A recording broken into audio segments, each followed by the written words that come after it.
just the word in and of itself just kind of makes you go, we all long for it. We want it. We want to be comfortable. Shoes that you wear, are they comfortable? If not, why do you wear them? But comfort. In fact, one shoe company named Comfort Stride, if I remember right. But comfort. And so God realizes that we want to be comfortable. And He's provided everything in His very capable hands to make that available to us. I want you to, and this is an illustration I've used before. I want you to envision a woman coming into her mother's kitchen. And she's probably Brittany's age. She's been married a few years. And she walks in, and she's just beside herself. She slumps into the chair, and her mother looks across at her and goes, "What's wrong?" "Oh, life is just so hard. I can't find where I belong. It's just pressure after pressure after pressure. Pressure from the kids, pressure from the husband, pressure over pressure. I'm not comfortable anymore." Mother kind of shakes her head. Mother reaches around behind her and takes out 3 pots. Puts water in it, doesn't say anything. The daughter's wondering, what's going on? Mother puts them on a stove, turns the burners on the high. Mother walks over to the cupboard, opens up and gets out some coffee. Goes to the refrigerator, takes out a few eggs. And while she's there, she pulls out some carrots. She throws the coffee into one pot, puts the eggs into another, and throws the carrots in another. Sits down across the table from the daughter and just begins talking. The daughter says, "What in the world's going on here?" 20 minutes later, mother doesn't say a word. She gets up, turns off the pots, and lets the boiling water calm down. And the daughter is beside herself. "What in the world are you doing here, Mom?" The mother says, "I'm teaching you something. What do you see?" She said, "Well, Mom, I saw coffee, I saw eggs, I saw carrots. Are you daft? I know what I saw." Mother's going, "Come on." So the mother walks over to the stove with the daughter in tow. And she takes the ladle and pulls out the eggs, sets them down, pulls out the carrots and sets them on the counter. She tells her daughter, "Okay, feel the carrots." She reaches over. Carrots are soft. In fact, she even tells her mom, "Those are too soft. Those hard carrots just got real soft." Mother said, "Okay. What about the eggs?" And she goes, "No, Mom, I know what you're going to do. You're going to make me crack open the eggs and show me that they've gotten to be hard boiled. I understand that." Mother went over and got the ladle and brought out some water and put it in a cup. "Now, what about the coffee?" She goes, "Okay, Mom. You know, like I like my coffee, a little bit of cream and sugar." The mom goes, "That's not what I'm asking you about." She said, "What I just taught you was a powerful lesson." The daughter says, "Well, what is the lesson?" Okay, here it is. The carrots, when they went in, were hard. I mean, if you would have bent them, they would have broken in two. But being introduced to the boiling water, they got soft. They allowed themselves to become weak and softened. The eggs went in fragile, but now they're tough. Now they're hard. And that liquid that was the interior, it's now hard. What about the coffee? The coffee got changed. It was really, truly unique because the others kept their same property. Coffee, not so much. And the daughter says, okay, so what's the lesson? And the mother said, okay, here's the lesson. Which one are you? As you look at life and the pressures of life, the boiling water, which one are you? Carrot seemed strong, but when the pressures came, got weak. The egg, which was fragile, got strong. So what about the coffee? The coffee changed. The coffee changed. And it changed in such a way that it was palatable. It adapted itself to the circumstances. So which one are you? And see, the same thing comes true for us. Which one are we? When it comes to life, which one are we? Coffee, eggs, carrots. Every day you're faced with the chance of choosing which one you're going to be. Because life's going to rise up and get you. It's going to come right up and visit you. And so much of what happens to us in life is our attitude that we choose to deal with it. So you got to choose wisely. Every day I listen to people. Every day. People call me, email me, and I refer to emailing as talking with, because the emails are rather long and expansive. And each one is talking about basically the same thing. That life rises up and life comes and grabs us around the throat. Go back with me, if you would, into Matthew. And we're going to go into the 6th chapter.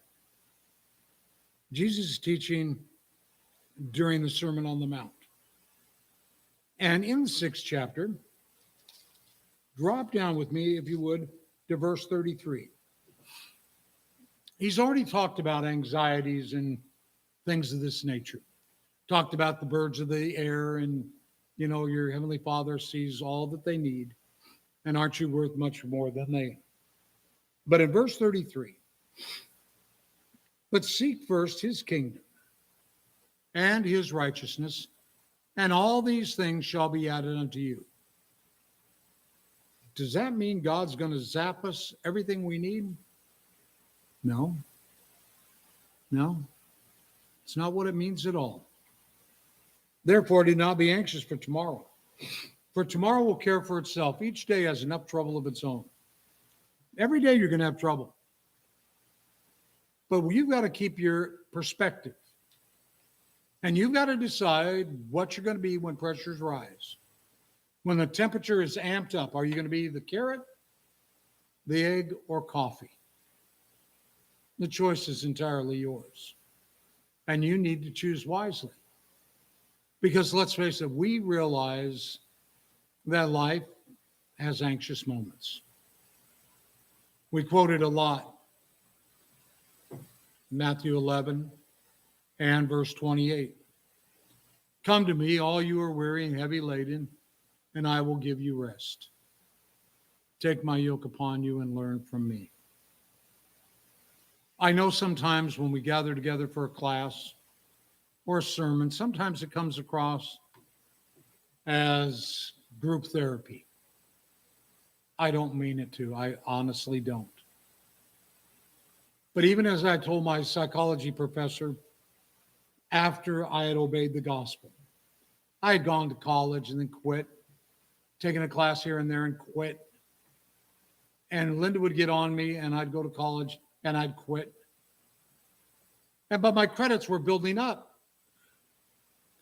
And so I obeyed the gospel, and right about that time, shortly thereafter, I was working at the store that I was running, and I was coming down the conveyor belt. No, I wasn't laying on it. I'd run up to the warehouse on the conveyor belt. Conveyor belts are really kind of neat, get you there quick. But I was running down and somebody actually turned it on. And it was an accident, so they said. My knees were already weak already from playing football too long. My knees gave out and I had to have surgery. And the doctor told me, he said, you're not going to be able to go back and do the work you did before. I go, what work? I sat at a desk. I did this, and this. He goes, were you ever up on your knees walking around? Yeah. Did you climb stairs? Yeah. You're not going to be able to work again. I'm disabling you from that kind of work. And so I looked at Linda and I went, whoa, had the surgery. But I'd already obeyed the gospel and I was already kind of leaning toward preaching. But I also realized I was so close to getting my degree in psychology. So I asked the guy who was set up to help me transition into not working. I said, do you think the state of Oregon would pay for my going back to college? He said, yeah, they will. Beauty plan. Oh, but they're not going to send you back for what you want. Huh? Anyways, long story short, too late for that, I understand.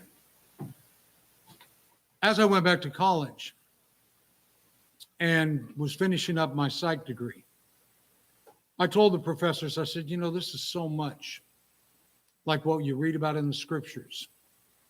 And then all of a sudden you guys take a decided turn. I said, I'm just going to stay right with what I know to be truth. And when you give me a test, I'm going to say, here's the answer you want, but here's truth. And so when we gather together, if I come across like that, I do apologize. But I recognize that in the scriptures, God has given us Jesus as the wonderful counselor. Jesus has said, come unto me, all you are weary, heavy laden, I will give you rest. That God is the God of all comfort. And so there are going to be times when it is going to sound that way. But rest assured, that's not my intent. My intent is to provide what the scriptures give you so that you can make the most use of them. So you can get yourself spiritually aligned so that you can find the comfort that everybody else wants because you have a leg up. You're a child of God. And you are on that first rung where that God of all comfort is providing you that peace, that stability, that which you want. So, in Matthew 6:34, we already read it. Don't be anxious for tomorrow. Take care of today. Each day has enough trouble of its own. True. True. And we do get anxious. Oh my, how we get anxious. God has given us all things. 2 Peter 1, verse 3. God has given us all things pertaining to life and godliness, including a way to deal with anxiety. Anxiety is defined by that which you can read on the overhead. A strong desire, sometimes mixed with doubt, fear, or uneasiness. Apprehensive, uneasiness or nervousness, usually over an impending or anticipated event or illness, a state of being. You go to the doctor. Doctor says, oh, we found a problem. We found a problem. And you're going to have surgery. Immediately, our mind gets expansive. And we get anxious about the surgery, even before he tells us what it is. As last night was drawing to a conclusion, I was just trying to empty my mind. So I turned it over to TV land. I'd already watched Svengoolie, who was the Night Strangler. And the guy had already been dispatched. So I turned it over to the Raymond Show. And it must have been the last one because the guy was going to go in for adenoids. Adenoids. Kids have their adenoids taken out, but he blew it up out a lot of proportion. Everybody was up on edge. There's no reason to get on edge about things. No reason. But we do. I realize it's a human trait. And, I say all these things and you go, well, don't you ever get up on edge? Yeah. When they told me I had to have a heart ablation, it got my attention. It did. And then I had the procedure. And now I go around and I talk to people that are going to have ablation and tell them, hey, ain't no thing but a chicken wing. And now Denise is going to be able to do the same thing. Ain't no thing but a chicken wing. But until we have it, it's a chicken wing and then some. But the Bible tells us it doesn't want us to be anxious at all. Because what anxiety does is anxiety draws us in different directions. Turn over to the book of James. And in James, go to the first chapter. We were there this morning, and we were trying to decide, is that talking about spiritual or physical? And I think it's talking about both. And I think with the physical and the spiritual, that it can split even another way. We know that the inner man is made up of the psyche and the pneuma. And I don't mean to throw that out at you, but the psyche and the pneuma is basically the soul and the spirit. That's all it means. But look what James says, and I'm going to offer a third option. Knowing that the James 1 verse 3 is where I'm going to begin reading. Knowing that the testing of your faith produces endurance, and let endurance have its perfect result, so that you may be perfect and complete, lacking in nothing, all of which we talked about this morning. But if any of you lacks wisdom, let him ask of God, who gives to all men generously and without reproach, and it will be given to him. But let him ask in faith without any doubting. For the one who doubts is like the surf of the sea, driven and tossed by the wind. For let not that man expect that he will receive anything from the Lord, being a double-minded man, unstable in all his ways.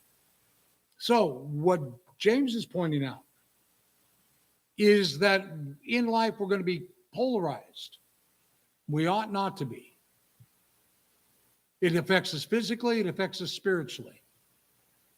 It affects us emotionally is the third way.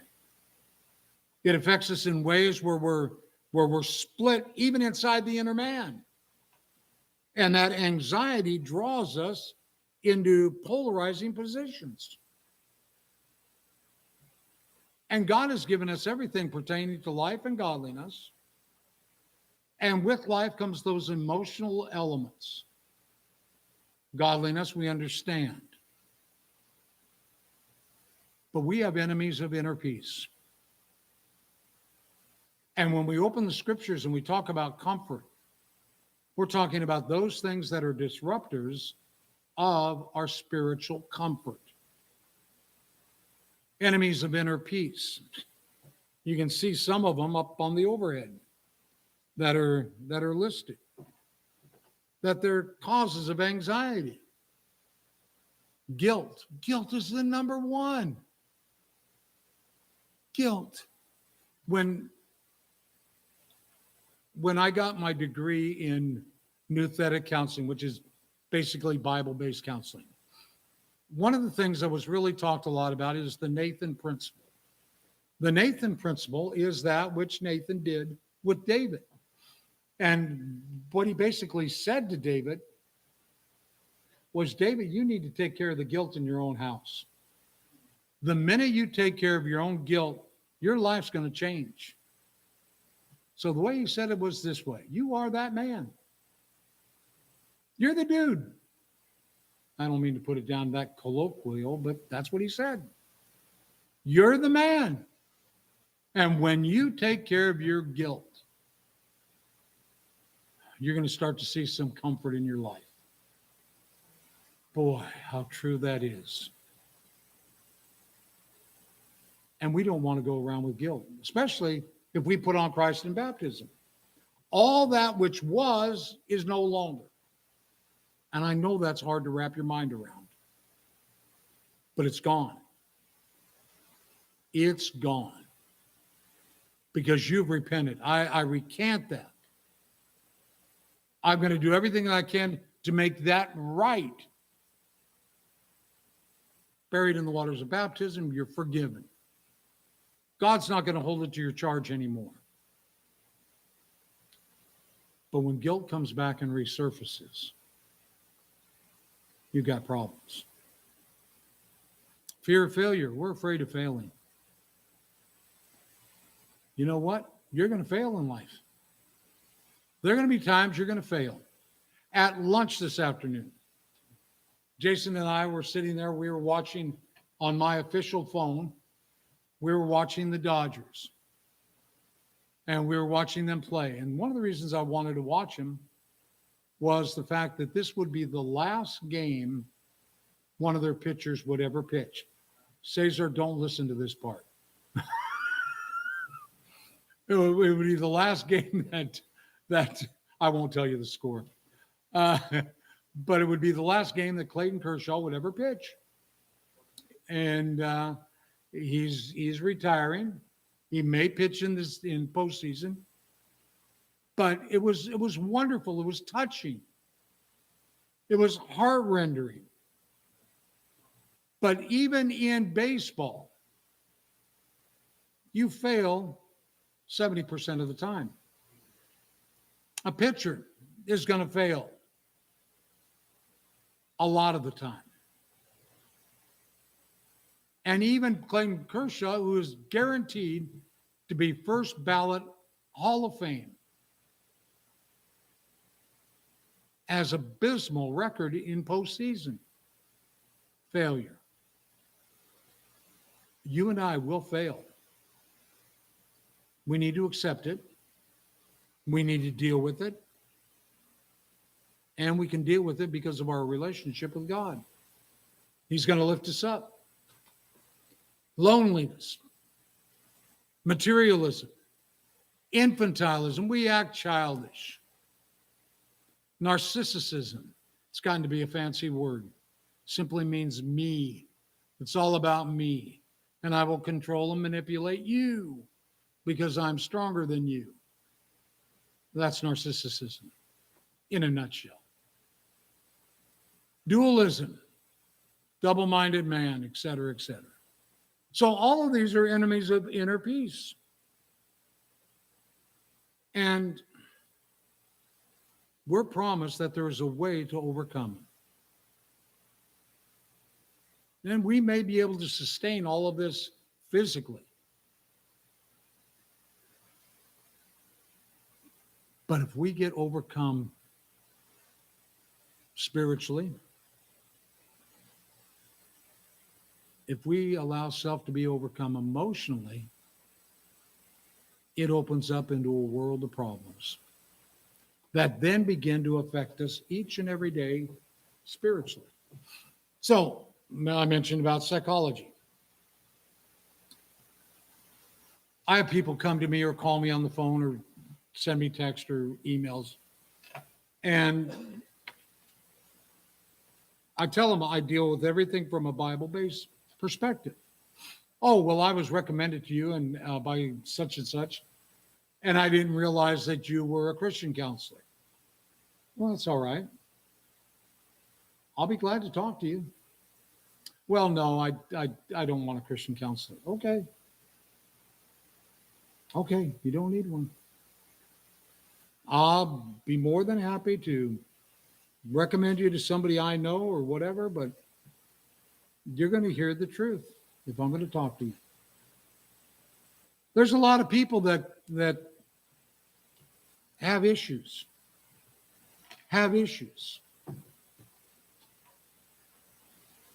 But we can find the help for them. And I'm just saying all this to advocate, come to me, come to me, come to me. It's not what I want. I want you to come to Christ. I want you to turn to God because therein is your hope, therein is your salvation. He is the God of all comfort. And here's where we find it. And this is what I point out to people when and through the opening time of meeting with anyone for any kind of counseling. I say, well, here's what I want you to understand. 2 Corinthians, the first chapter, and verse 2. Grace to you and peace from God our Father, the Lord Jesus Christ. Blessed be the God and Father of our Lord Jesus Christ, the Father of mercies, God of all comfort, who comforts us in all of our afflictions, so that we may be able to comfort those who are in any affliction with the comfort with which we ourselves are comforted by God. As Christians, we are called upon to pay the comfort forward. So if you think back on the lessons you've heard recently, it's been building to a point. Point was brought out this morning. Going to accentuate it a little bit more today and then next Sunday afternoon. But it's all being done because we need to start reaching out. And we need to reach out more so now than ever before. And yes, feel free to tell people to call me. I mean, people from the bank call me all the time. Mine's the only number associated with the church bank account. So if they got a problem, they call me. I don't want nothing to do with money. I don't sign checks. I don't write checks. So anyways, we needed a number since we lost our landline or we gave it up to save money. So my cell phone. So I'm willing to take calls from the bank. The bank's getting to know me, the people at the bank anyways. So if you know people and you want them to talk to somebody, have them call me. Be glad to talk to them. But if you're comforted by God, and you have been comforted by God, then you can pay it forward.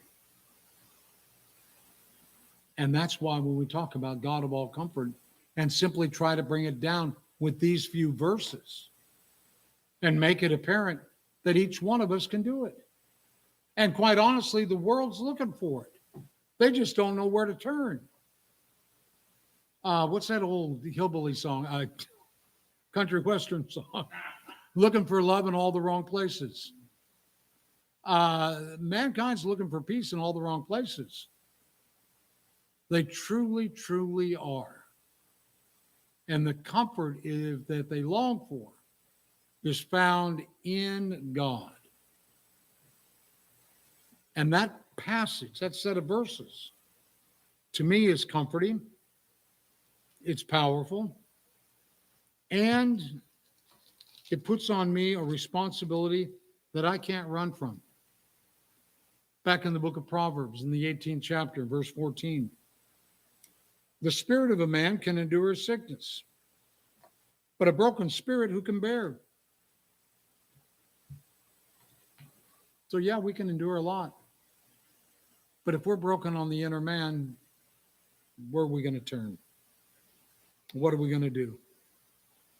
And see, that's the problem. We allow it to get in, we allow it to fester.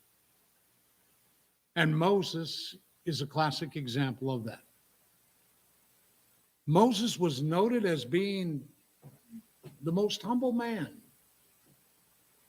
I mean, when you think about that, the most humble man.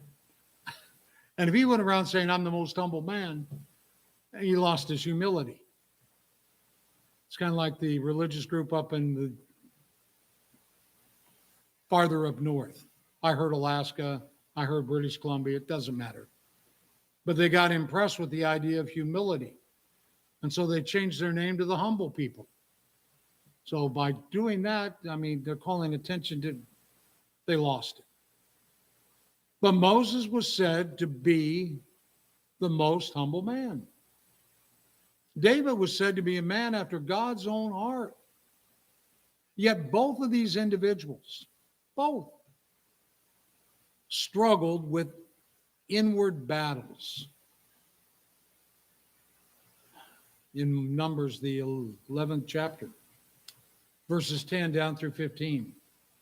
You can see there that Moses had allowed his despair, his depression, to rankle him to such a degree that he gets frustrated and he lashes out at God. I mean, it was terrible. And then David's attitude. When we were looking at the Psalms, and we saw in many of the Psalms, his emotion is raw. It's there, it's exposed. And he was a great, mighty warrior. But he came across sometimes as weak, depressed, and slipped into a deeper and deeper pit of depression. And you think David would never have done that. Now, if these two stalwarts, mighty men of valor and so forth, slipped and fell, what about us? What about us? Well, our time's up for today. We could talk about Elijah and others, but we'll leave it for next week. Talk about it then, Lord willing. But anxiety can be abated, and it can be abated very easily. Go to God in prayer. Talk with one another. Encourage one another. Lift one another up. Pay the comfort forward. Pay it forward. We can get through this. And I'm talking about life, not the sermon. We can get through that too. But getting through life. Getting through life. Am I always happy and effervescent? No. No, I'm not. And I don't ever want to come across that way, that I've got it all figured out. I don't. I'm trying. Some would say, oh, yeah, you're trying all right.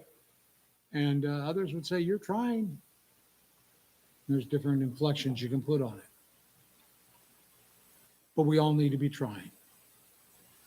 Come to me, all who are weary and heavy laden, and I will give you rest. Well, the lesson is yours this afternoon.